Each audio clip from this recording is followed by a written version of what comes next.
Welcome back guys to another episode of Tough Garage. What we're going to be working on today is an expansion tank or an overflow tank for the radiator.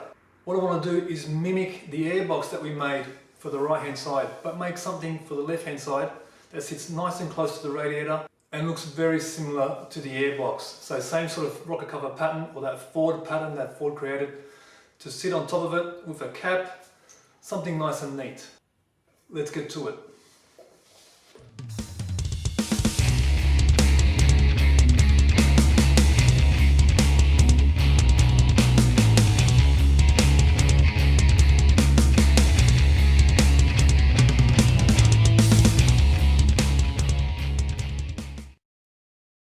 Okay, so I've been at it for quite a while with these cardboard templates.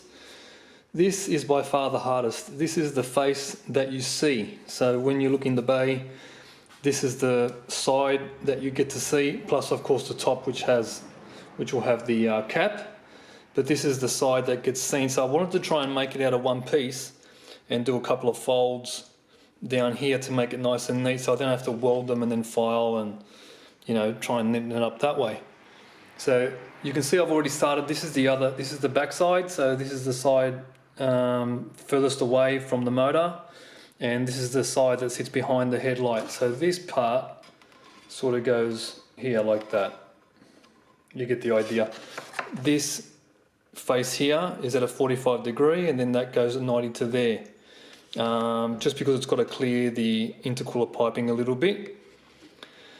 But yeah, I couldn't have done it without this nifty little tool here. I'll just show you. I picked this up off eBay. It's basically an angle finder, and it just works off gravity, I guess. So as you can see, it stays in its position. So wherever this sort of flat face or, you know, vertical or horizontal faces sit, it works out how much degrees it's sitting at. Now, what you need this for is when you're making your cardboard templates, you're basically working off angles that you can't sort of rest anything up against. So when you make your cardboard template, whatever your side edge is, you put this up against it and see if it's sitting up, you know, perfectly vertical or perfectly horizontal in that sense. Absolutely amazing, and works a treat. So you really need to get your hands on one of those. They're pretty cheap. I can't remember exactly how much it was, but it was very cheap. But that's what helped me get all these angles 100%, so that the top sits square and the sides sit, you know, perfectly vertical. All right, so I'm going to transfer this onto alloy now. It's just 3mm alloy that I bought on eBay. They come in small sheets. You can see I've cut one side out, but that's basically the size that you get. You know, a bit more than A4. It's really good. And cheap as, I think it was $19 per sheet. Yeah. 3mm should do the trick. So I'll just transfer this now onto here, like that. Mark it out, and then do my bends carefully until I get it to 45 degree and go from there. Okay, so here it is, transferred to alloy, aluminium, and cut out. What I've done here, these are where the folds have to be.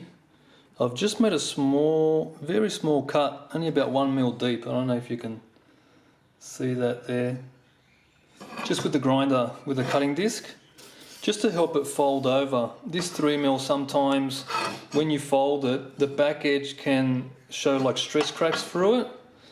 Sometimes it just doesn't want to fold. So by relieving a little bit of area here so that actually the metal can fold into it, and not sort of try and squash itself on this sort of bent edge, it tends to fold a lot easier, especially with the thicker stuff like this. So I'm just going to do that with this side as well, and then fold them over. Okay, when you haven't got a bender, don't be scared to use things that you have around the garage.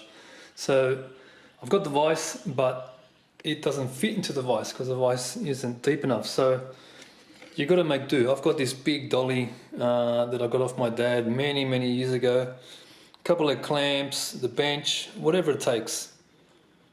Just make sure that it's supported like this. If you sandwich something like that. So metal, nice strong wood. It does help to not create like a bulge when you're trying to fold. So with that little relief cut that I've made, it does bend a little easier, but also clamp it down so it doesn't want to try and arc itself as you're bending.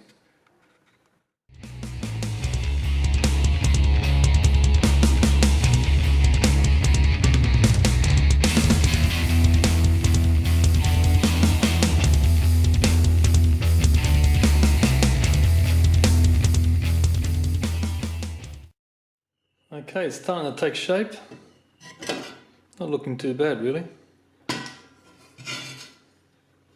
Alright, so if you're wondering why I've got the little extra bit here, this goes more towards the headlight. So I want it to sort of look like it's bigger. I had to put this panel here because otherwise you can't get the actual harness little plug thing that goes into the back of the headlight. So it's sort of deceiving. It makes it look like it's a bigger tank, but it actually isn't. And the top will do the same thing. So the top will come out to there and come out further on that side towards the actual edge of the engine bay and make it look like a bigger tank when it actually isn't. The folds turned out really nice. Nice little radiuses on them. If you can see there, see where the relief cuts are, how they've closed right up. So you can imagine where the alloys, the alloy's going to try and put itself somewhere, and it doesn't make a neat bend.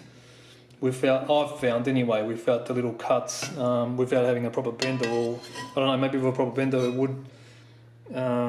wouldn't stretch this part out and crack, but by putting the little cuts, it tends to fold nice and neatly.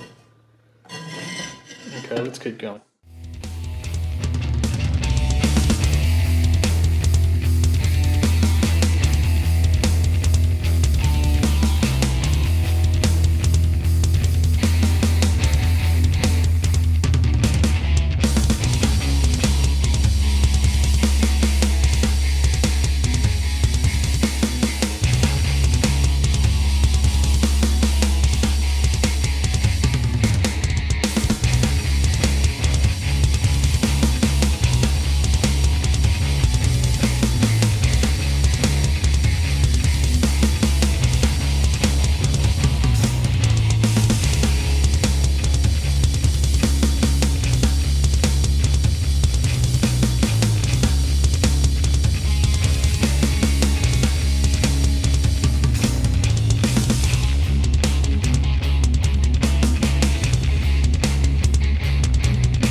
Alrighty, so those two little brackets have worked a treat. I just put one there, and I'll put another one, if you can see that there, in between the side of the engine bay. That's where the bolt goes there, and side of the actual tank itself. Sits perfectly. I'll run the little rubber sort of lip protectors or whatever along the bottom edge, and that'll make it sit nice and not damage the paint or anything like that, and it'll close up the gap, same as I've done for the airbox. I've still got to get the top done, so the lid has to be, had the cap put on, which hasn't been delivered yet, and Marky's got to put the little pattern on it, the old Ford pattern, same as the airbox, and it'll look fantastic. As you can see, it's not overly big. It's actually smaller than the actual airbox, doesn't stick out as far. I've made it the same distance this way, so at the same length of the bay, going towards the firewall, it's exactly the same. It just had to be that shape because the intercooler piping runs along there, so that sort of snakes its way along here and then into the intercooler. But it all fits nice. I can now put the little hose nipple, I guess, little bit that sticks out the bottom, into it, and that'll be the last step.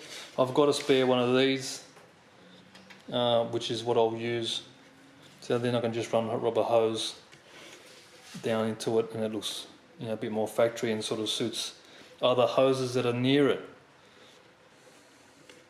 Lovely, so happy with that.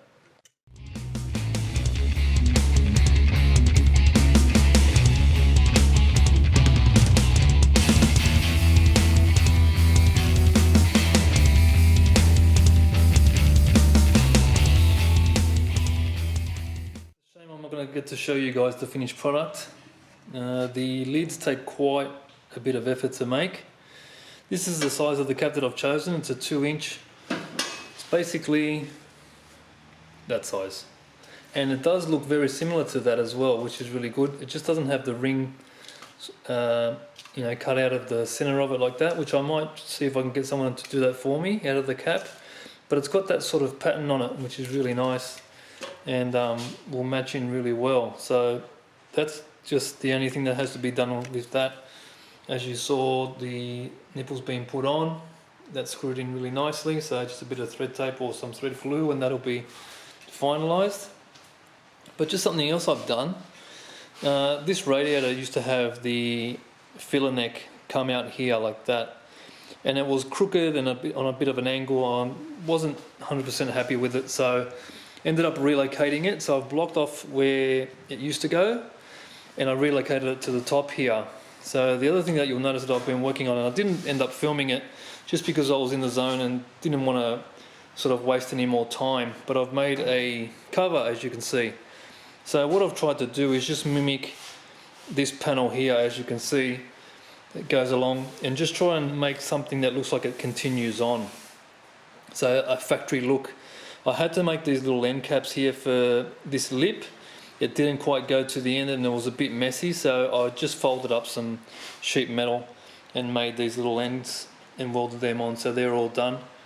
These are part of the mounts here, so I've put a lip on, or a little bracket on the inside of that, so that screws into basically the same spot where the factory used to bolt down, which was here.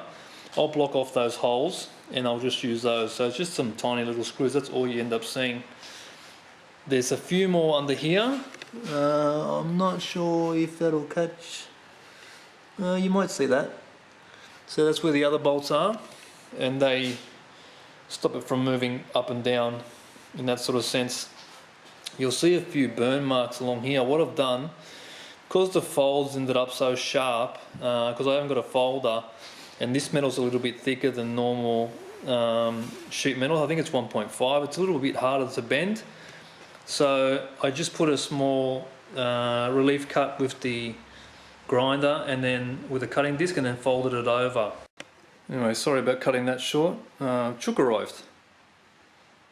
Anyway, so as I was saying, you'll see the burn marks along here. It's because I've welded the inside, so I've put a big bead of weld, slowly of course, all the way along to fill that. So then I can grind this lip and soften the edge. So you can see the factory lip has a nice sort of soft fold. I want to replicate that just by filing slowly, you know, hand filing, and getting that same radius look. Now, I know it's a lot of work, but these are the things you have to do, I guess.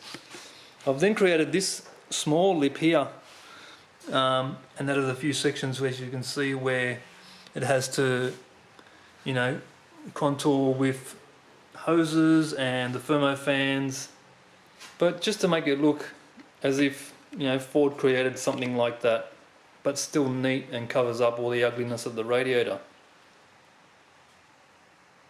So yeah, that took me about a day, but I'm happy with it. Quite a bit of effort, but it's turned out nice.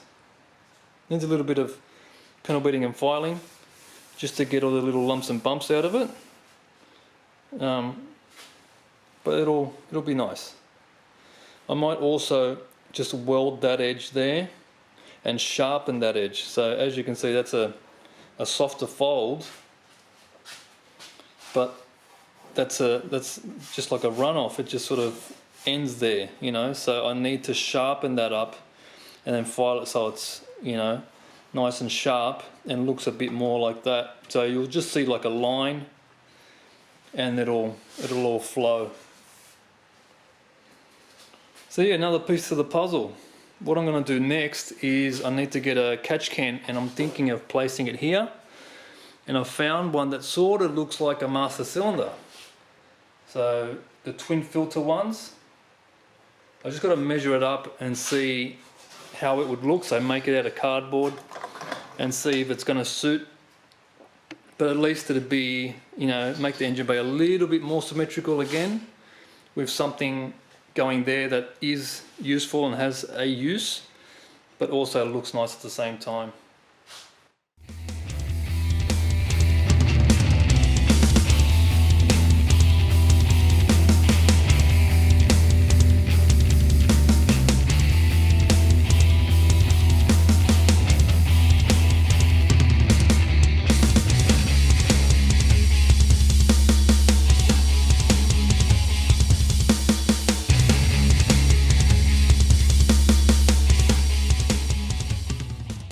That's it for this episode, guys. I hope you really enjoyed that. A little bit more done on the car. We're nearly done with the engine bay stuff, so that catch can should be the end of it, and then we can move on to continuing the body work.